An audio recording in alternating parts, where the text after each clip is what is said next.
Welcome to Practical Shamanism. I'm Katie Weatherup. I'm a former engineer with 20 years of experience working as a shamanic practitioner, and I hope to help you to connect to your personal power and magic, and to support you in living a really good life that just keeps getting better. Thank you so much for joining me.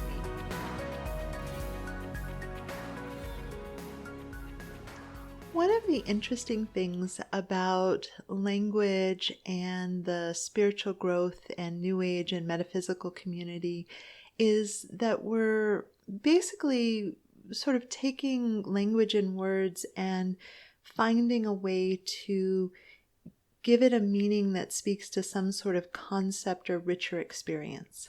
Kind of across the board, a lot of things become code words that if you do that exercise where you write the word in the middle of the page and create this whole mind map, there can be all these things associated with.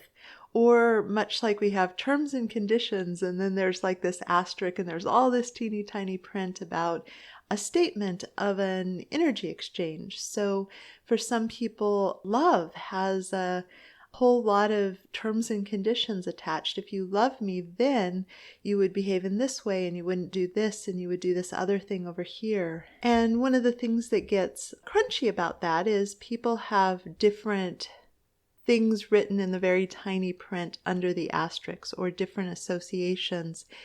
And at the same time, one of the powerful things about putting things into words is interesting, complicated concepts can start to be talked about, and a lot of experiences we don't necessarily have language for. So when we're roaming about the world and someone puts words to something that is a pain point that we haven't been able to express, or a challenge, or a sort of a road marker of something that seems to point us in a direction of naming a challenge and then rendering it something that there could be change and forward progress on. These are really powerful ways to use language, but it can turn into a sticky wicket, or it can be really empowering and clarifying and really helpful. And one of the things I notice as I work with lots of people is some of these kind of cliched, overused catchphrases are things that I have sort of a pet peeve reaction to. And it's not because, someone isn't expressing a challenge or a difficulty or a longing, and that I'm not supportive of them finding a way forward to identify the places that they're stuck, to have language for it, to find pathways forward. But there's some that I feel like really take people in a direction that moves them further away from getting those results. And I think it's just a really interesting thing to kind of clean up and clarify our expression about what we're working on and what we want to change, and ask the question if the kind of off-the-shelf language that's being used really fits. Because my experience energetically is certain kinds of language attract certain vibrations. And the concern I have for certain people using certain phrases, and I'll get more specific about those phrases, is sometimes they kind of get into a cloud of a collective vibration of people using that phrase. And sometimes there's a correlation of the group of people using this phrase getting these particular results. One of the things I've been getting a really big kick out of is a woman with a PhD in rhetorical analysis who's applying that to online dating, with the premise that if you look closely at the language being used, you can see people revealing things that they don't realize they're revealing, that can give you a lot of really good information about something being not a great place to engage your energy. So there's a really vibrant Facebook group. Unfortunately, guys, it's just for women, although there's a lot of free content that Jenny Young is putting out on Instagram and TikTok and Substack, I believe. And you can certainly read all of that and sort of apply these principles, because a lot of them are not particularly gender specific. So there are rhetorical patterns like test apologize, where a man on a dating app will bring up sex way too soon before you even met, initial messages, and then go, oh no, I shouldn't have said that. And she says, the test is real, the apology isn't. And that's a really good person to just block so that you open up the space for the really aligned connections and experiences. And so in this podcast, I want to talk about a couple of phrases that I hear come up that always, I tense up a little when someone who I'm working with, or I really care about their results, or I really want to support them, and they've sort of picked up this phrase and woven it into their own identity and experience, possibly unexamined. I think it's great to play the game of how else could this be said, and if you feel like there's a core issue you're working on, you may want to look at rephrasing it a couple of different ways to get to something that has the appropriate nuance, because sometimes when we grab off-the-shelf language, it doesn't necessarily have the nuance that is really helpful. So one of the phrases that I think has really made its way into women's language in particular, although I see it show up in men's language sometimes too, is the word deserve. I deserve to be treated with respect. I deserve to be this, that, or the other thing. And on one level, I think it's pointing to something really important and relevant. But if we kind of play the game, imagine that you're, a complete stranger reading someone's dating profile, for example, and they have this long list of, I deserve to be treated this way and I deserve to be treated that way. And you don't know this person, you don't have a connection, so you're not in their corner of like, of course you deserve to be told the truth and have someone support you and have them care about you if you're going to invest in relationship. You might find that really off-putting. So if I'm reading a random profile and a guy is declaring what he deserves, I don't think he deserves that from me before we've even met. And the energy exchange and the alignment would really define whether I'm available to show up to meet these things that he desires about how he wants to be treated. And I think we can turn that around a bunch of different ways. And I love the concept. I love the concept of getting really crystal clear about what works for you in relationship and what's a deal breaker, and the sense of what sets people up for success. So, for example, I would never say I deserve to have people be congruent with me, because whether people are congruent, and what I mean by congruent is their story of who they are resides fairly close to my experience of who they are. And you can probably think of an extreme example of someone who is going on and on about how they're this way or that way, or not this thing or not that thing. And your sort of inside knowledge is they're totally that thing. If we're using more charged language, we could use the word hypocrisy. But what's interesting is the quirkiness of the human brain, and the way shadow work works is people can be very, very sure that they're one particular way and behave the opposite, and then be really, triggered with other people that they're accusing of being the thing or not being the thing, when that other person is way more the opposite than they are. So I have occasionally been accused of being narcissistic by someone who I just wasn't willing to provide them with my services without financial compensation. That's kind of the short story version of several angry emails I've received over the years where I politely declined to do unpaid work for someone who might have been an acquaintance that I was fond of, or somebody I, didn't particularly know at all. But what's interesting about, someone throwing the word narcissist out for someone saying, no, I'm not willing to provide you with my professional services for free, is that you could kind of ask the question of like, if we were going to apply the phrase narcissistic tendencies, which party do we think that this phrase belongs on? So I think it's just a really interesting thing to know about people. But people who are not congruent often have no idea they're not congruent. So I would never say, I deserve to have someone who's congruent. I deserve to have someone who will tell me the truth about who they are.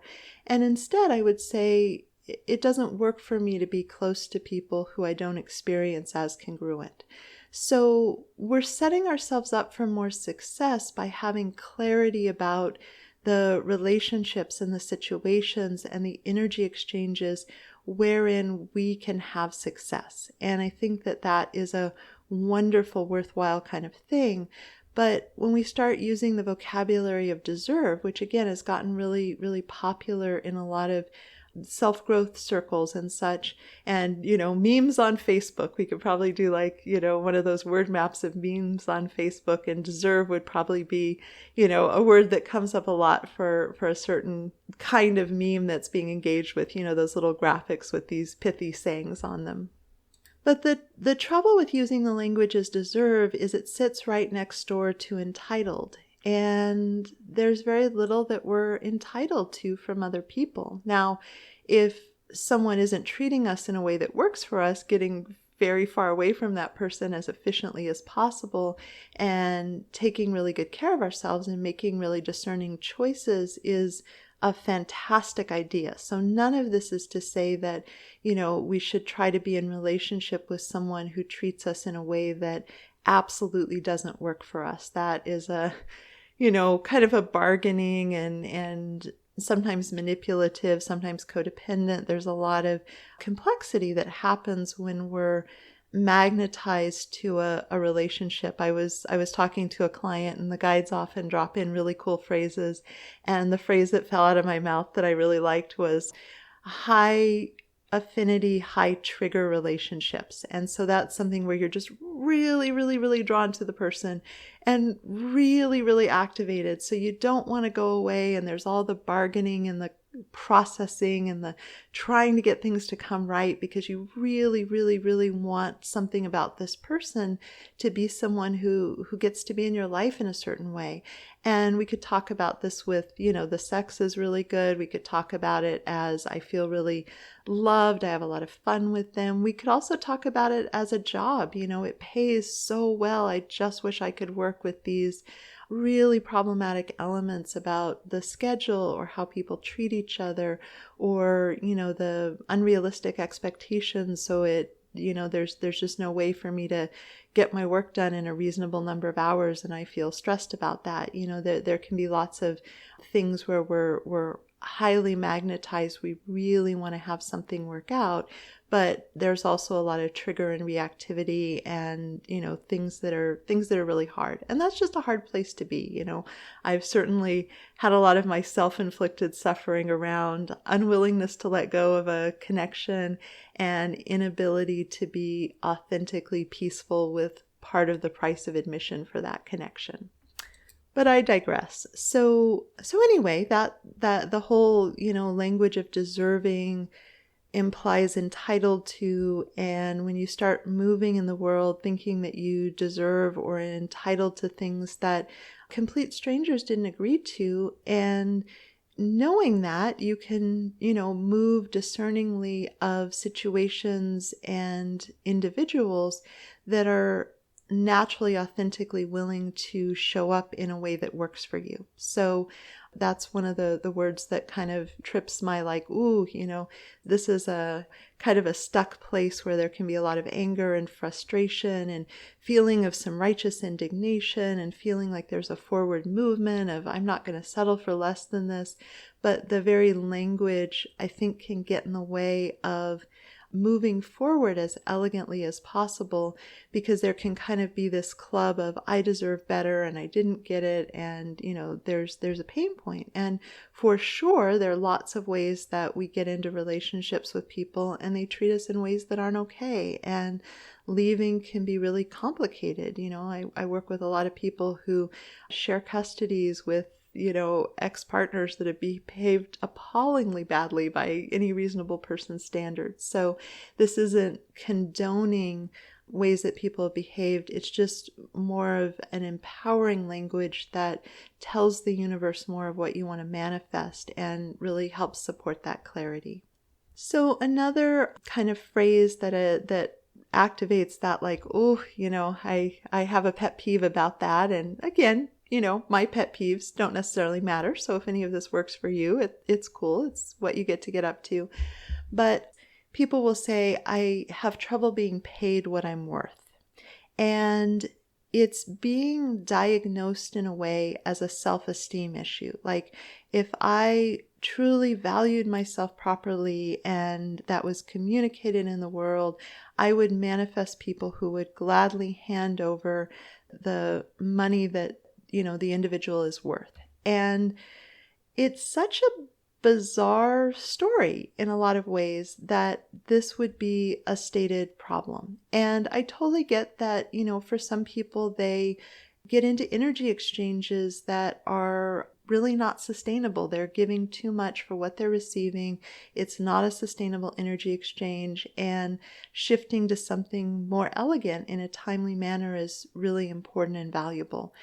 So nothing about this is anything about worthiness, but I remember years ago listening to a couple that ultimately ended up divorcing in a situation where one participant wanted poly and the other participant didn't, and they were having this conversation publicly at an event. So I was just overhearing and kind of listening in the background.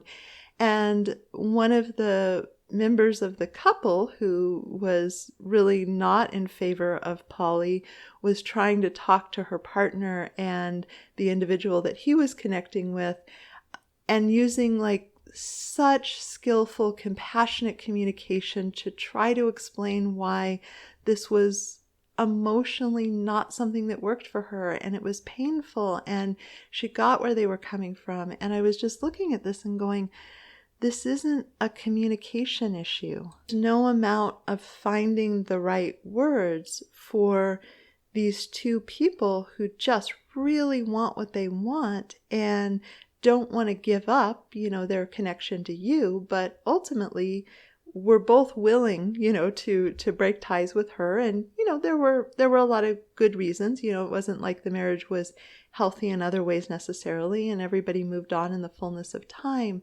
But I have spent a lot of time in the trap that if I could just find the perfect words to communicate to an addict, for example, how his drinking, binge drinking was really impactful, given, a whole lot of context for me, that he would stop doing it. And sure enough, when I found these words, he swore up and down he got it and he understood it, until he ended up binge drinking at the next public event, and round and round and round in therapy. And the notion that I could communicate more clearly, it just wasn't the level of the issue. And so for sure, standing in the sense of clarity about what energy exchanges are sustainable and will co-create a win-win is a really great thing to look at. And I also get that there can be a real fear that if we don't overgive to someone or please them or pad the deal in their favor, they won't make a deal with us. And humans kind of have to make deals with each other one way or another to subsist. There's a lot of deal making. We walk into a grocery store and we pay the price they're asking for the apple, or people shoplift and run away with the apple. There are multiple choices, but there's, different energy exchanges. You can be energy exchange with the commerce system. You can potentially be interfacing with the legal system. Lots of options and lots of scenarios. But dealing with the fear that you don't have the skill set to collaborate and be resourceful and creative and see the path forward, and finding something, especially around livelihood, where you can trade your time and talent in a way that results in something that's a win-win, can be really intense. But one of the challenges I feel like with that, I have trouble being paid what I'm worth, is the people who I see saying that, and this may not apply to everybody, so I want to put that disclaimer in, but a lot of times it comes from people who are doing, kind of a shift that I've seen that is developmentally healthy, but also something I want to stay far away from. So I've had a number of people go to therapy, realize they're enormously people-pleasing. They have just massive, massive amounts of people-pleasing. It's diminishing their health and their well-being and the sustainability of their relationships.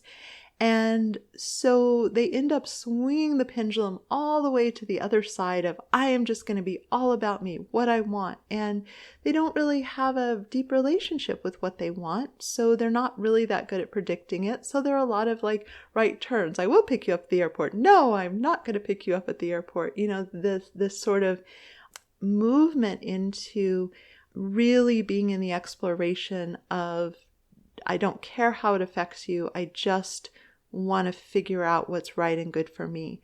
And I so honor the importance of having that voice alive inside of you and learning to tune into the clarity and learning to, step out of agreements that you've made that, turned out not to work. Like, I'm not making light of any of that.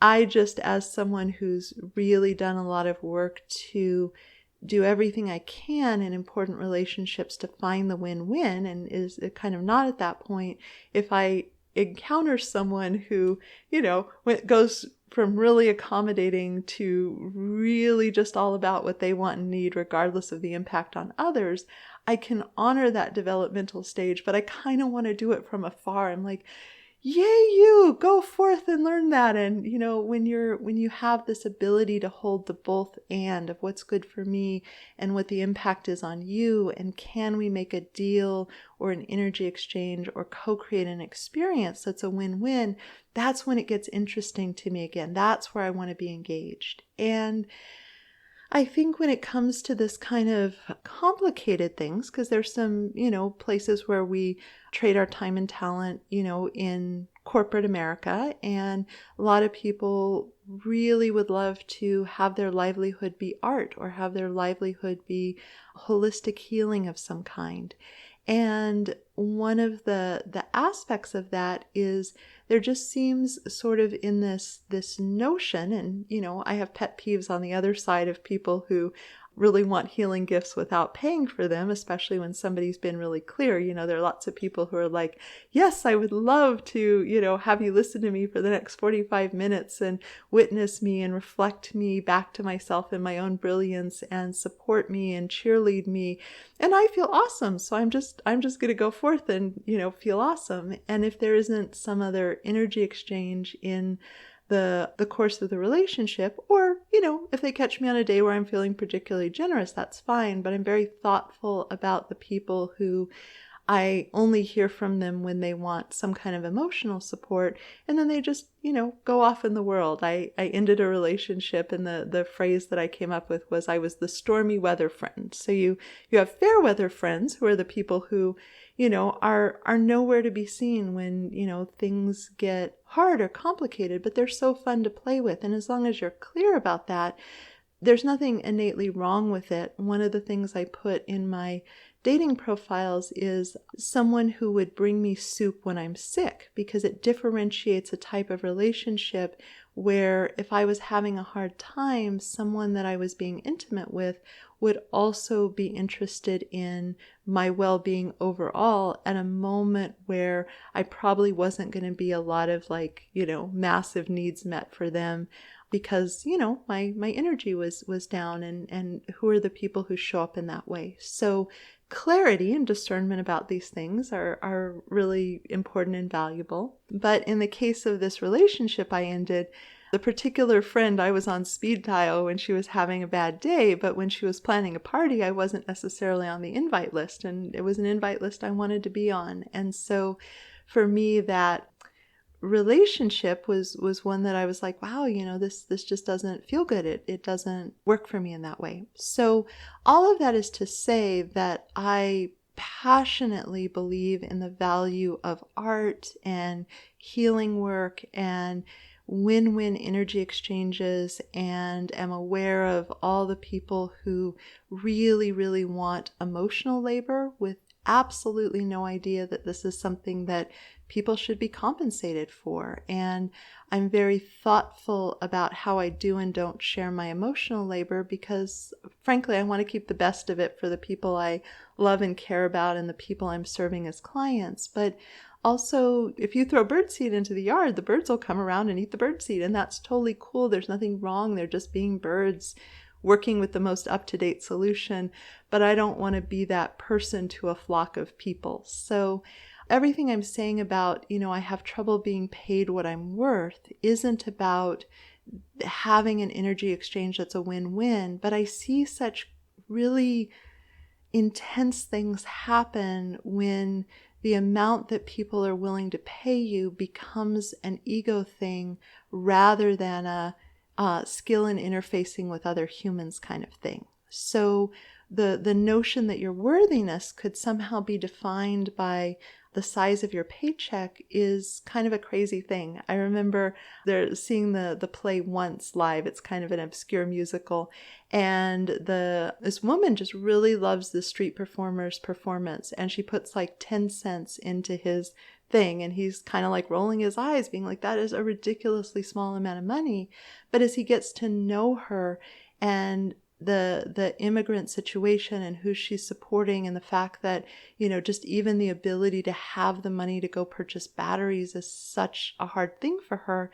The context of what it meant that she shared that amount of money looks really different. And so it doesn't mean he should have stayed a street performer and tried to get by on, one person loves you and is throwing a dime in. And in fact, the movement of the story has him working with her to get resourceful to record his music and put it out in the world. And it's just a really, really neat story, especially in the way that it's been staged as a musical. All these people use their resourcefulness and their connections and their, what they can provide to other people to come together in a situation where people just don't have a lot of money, but there's this really, really potent vision. And I just, I think it's a super cool metaphor for life in lots of different ways, and the collaboration and co-creation and pathways that are really, really not obvious. And so anyway, coming back to the kind of central point, there really isn't a correlation between how gifted you are as an artist or a healer or someone who's putting something that you're really passionate into the world. It just may not be a win-win for people to pay you what would make that a sustainable energy exchange. And one of the pendulum swings I sometimes see is people suddenly going to absolutely wild amounts of money. I remember someone who had zero experience as a relationship coach going through a program, absolutely convinced that she could charge women basically the price of a mid-sized car in order to find their soulmate. And if they did the homework, it would work out. But she didn't have any proof of concept that I was aware of. But, it was such an awkward thing because she's telling me her dream and she's passionate about it and she's looking forward to manifesting it. And she was likely paying a business coach a great deal of money around this vision. And there are people who position themselves very powerfully and command huge amounts of money from the small percentage of the population who is either financially resourced enough or desperate enough to believe a particular story. And that's fine. That's the experience they have. For me personally, I would feel funny if my rates were unattainable for younger me who was so passionately on the healing path. And there's not really a right or wrong, but there's an incredible amount of skill that goes into persuading people of the value of something being super high end. And there, unfortunately, are a lot of coaching programs that will kind of sell the dream because it sounds amazing to get paid incredibly high amounts of money for minor amounts of work that really leave you with a lot of time freedom. You're doing something you love. You get to be, really, really engaged in that. That sounds amazing. I really like the counterpoint made in Elizabeth Gilbert's book, and she is somebody who, as the author of Eat, Pray, Love, is set for life unless, she makes some really wild financial decisions. But she talks about big magic and the importance of living a creative life. And one of my pet peeves is that we're somehow entitled to be paid by other people for the creativity and the gifts that we offer to the world. And again, I'm all about appropriate energy exchanges. It's really good to be crystal clear whether you're volunteering and making a gift to someone or whether you're choosing an energy exchange. And part of that is saying no deal if you can't have a sustainable enough energy exchange. But just like the pendulum swing of the people pleaser turned, I'm just all about me person who's in that development cycle, the people who are really exploring the story that their wound or issue is, I'm not able to be paid what I'm worth, I could manifest more sense of worthiness and then this would change, rather than it being like this super creative skill to persuade other humans that it would be really great for them to give you money for the thing that you want to offer to the world. And, people who make a living at art are, really taking some very particular steps of finding a path forward where their art can be seen and go to the right audience, and the market will bear what they're charging for it and they can make enough money. And there are lots of people kind of doing that. I think we can get caught up in sort of the fairy tale stories where, people are selling a single piece of art for tens of thousands, hundreds of thousands, even millions of dollars. And it's not that I necessarily think it's more innately valuable, and Elizabeth Gilbert talks about this very articulately in the fickleness, the just absolute absurd fickleness of financial rewards for effort. And so when we are embarking on a desire to be compensated financially for something that really has meaning that we want to share, I think that the skill of, how do I, co-create this energy exchange with other people? Like, what's the path forward? And I think that's such a clearer place. I was reading an article, I didn't independently fact check it, but it was talking about how the narrative of women being paid less than men in corporate America tends to get attributed to like women aren't as assertive. They don't ask for raises. And they're like, that is actually untrue. Women ask for raises as often as men do. They're just less likely to get them, which we could, talk about in a lot of different ways. I don't want to digress into, that really unfortunate fact about the world that, has made progress, but still has a ways to go. But I think there's just a perspective of sort of understanding that it isn't like an internal job, for the person who ended up going through the divorce. It wasn't about her finding the perfect words to communicate her wants and needs. It was about her not trying to be in intimate relationship with somebody who was willing to ignore, their previous agreements and what she wanted and needed because of what he wanted. And that just wasn't a sustainable relationship, and no amount of skillful communication was going to change that fact. And I'm all for bolstering a healthy, balanced sense of self. I think that for people who are walking the path of being a holistic healer, humility about the areas we're still working on, and self-confidence, and releasing attachment to outcome. And there's a really nuanced skill set that I think goes with being able to have the emotional and psychological and energetic profile that sets you up to be really successful. I do think there's learning with that, and I do think there's inner work with that. But even if you're extraordinary at those things, the sort of magical thinking that if your vibration is clear enough, you'll automatically, instantly attract, people who are willing to pay you extraordinarily well and value you and take the resources of what you offer and use them to move their healing path along. It's a sweet spot when that happens, and it does happen. But there's also, a lot of just willingness to be with people on the journey when, the change is bubbling beneath the surface, and there's a time lag before there's any real visible external result. And that's part of the equation as well.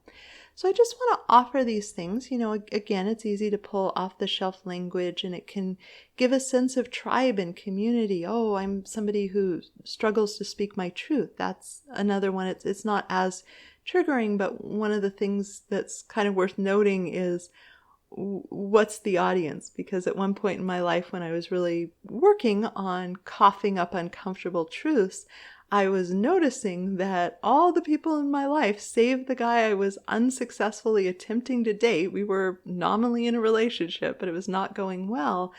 Everyone else was really receptive and wanted to hear if I was having a difficulty or challenge in the relationship. And by then I'd done enough work to be skillful. I wasn't like, you are evil and I am good and you should do something differently so I can have a better experience. It was, a genuine collaborative, I want to create a win-win. And gosh darn, this guy would shut me down. He'd, do the nagging thing. There'd be like a little criticism or telling me I was ridiculous. Like there was some sort of counter move to shut down my voice. And I was like, oh wow. So it wasn't, it's never the easiest thing to cough up the truth. I think there's just an act of finding a really calm moment, taking a breath, embracing the suck, and just, moving through with it. And the more you practice and then you don't die, the more skillful you get. And I think it's a really important life skill.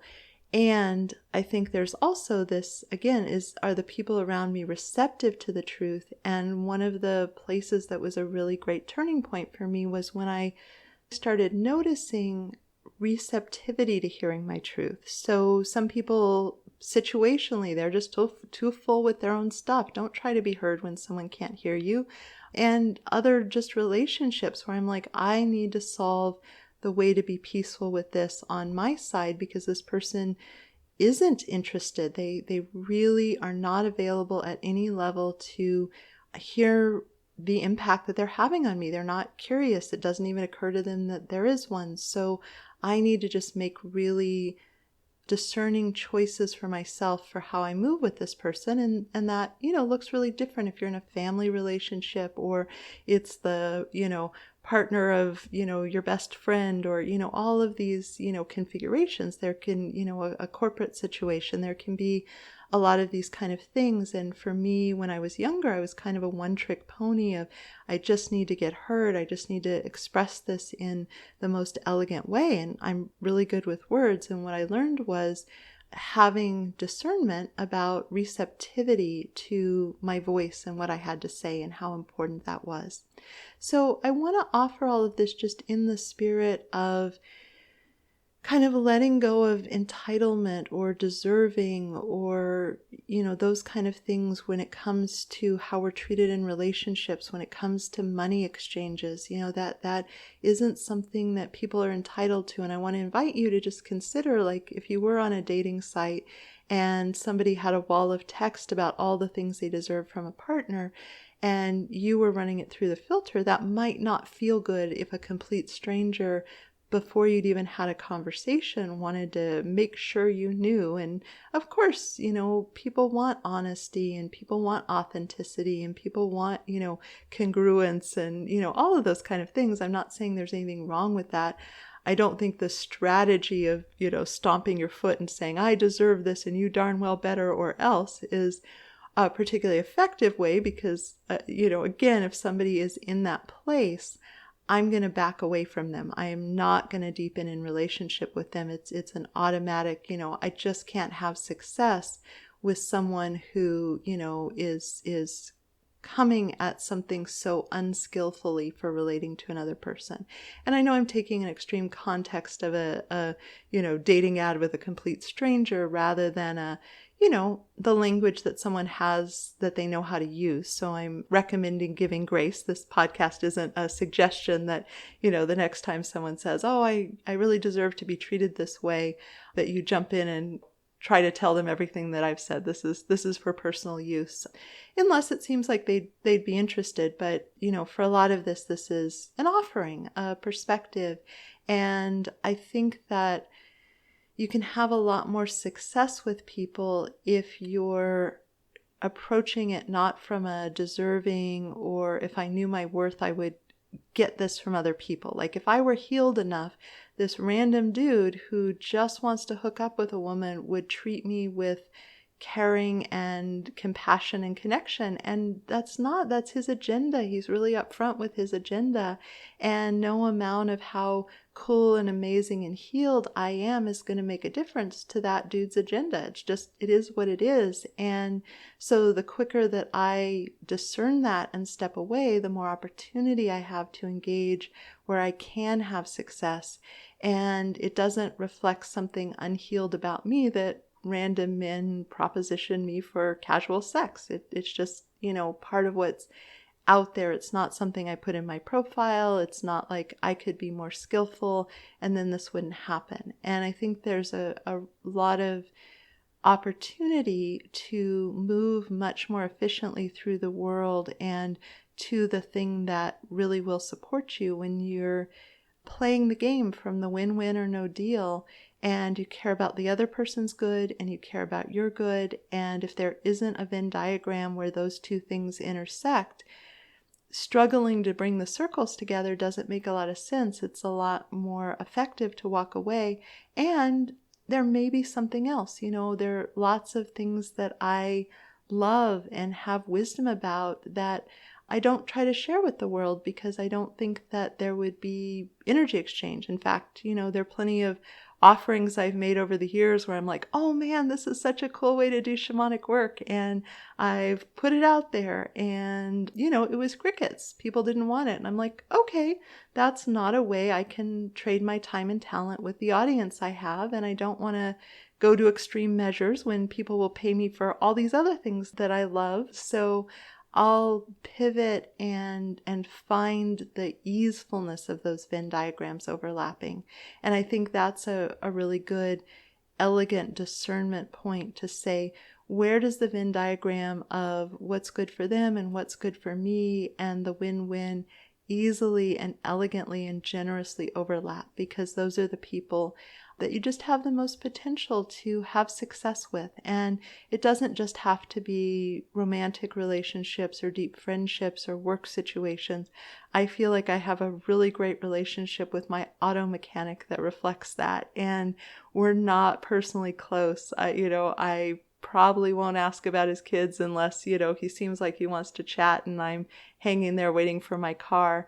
And then I won't think about his kids again. But the experience of me being very willing to pay him what he asks for the excellent work that he does is really great for both of us. It's a very successful, very easeful relationship. So starting to not kind of internalize this notion that there's something wrong or defective with you that needs healing or modifying that would have people available to exchange energy with you in the way that you want them to is an excellent idea. And getting out of the magical thinking that there's some way that you could leverage internal energy work where this will happen with no effort. There are some ways that we magnetize people, but people who are being successful in business also have websites and do social media or run Google ads or offer free sessions so word of mouth will spread, or all these other strategies so that they can do the marketing. And I totally get where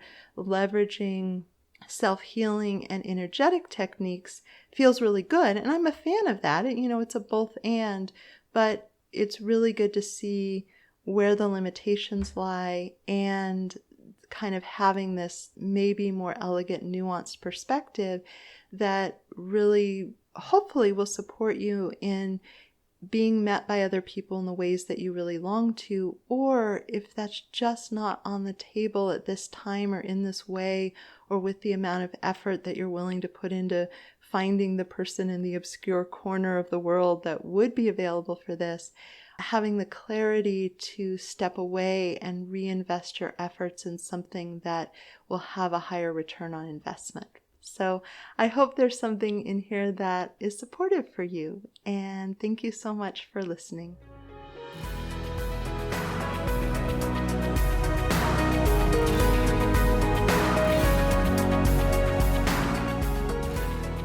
Thank you so much for joining me. To learn more about me and my work, please visit my website at handsoverheart.com. There you can join my mailing list for access to free bonus content in the members-only area. If you've enjoyed this, please consider subscribing and leaving a review. It would help me out a lot. Also, a special thank you to my patrons for your support. You offer me the time freedom to work on passion projects like this one. If you'd like to receive personal shamanic support from me and my team of guides, please consider joining my Patreon community. You'll find the link below. And again, thank you so much for listening. This is Katie Weatherup, wishing you wholeness and happiness.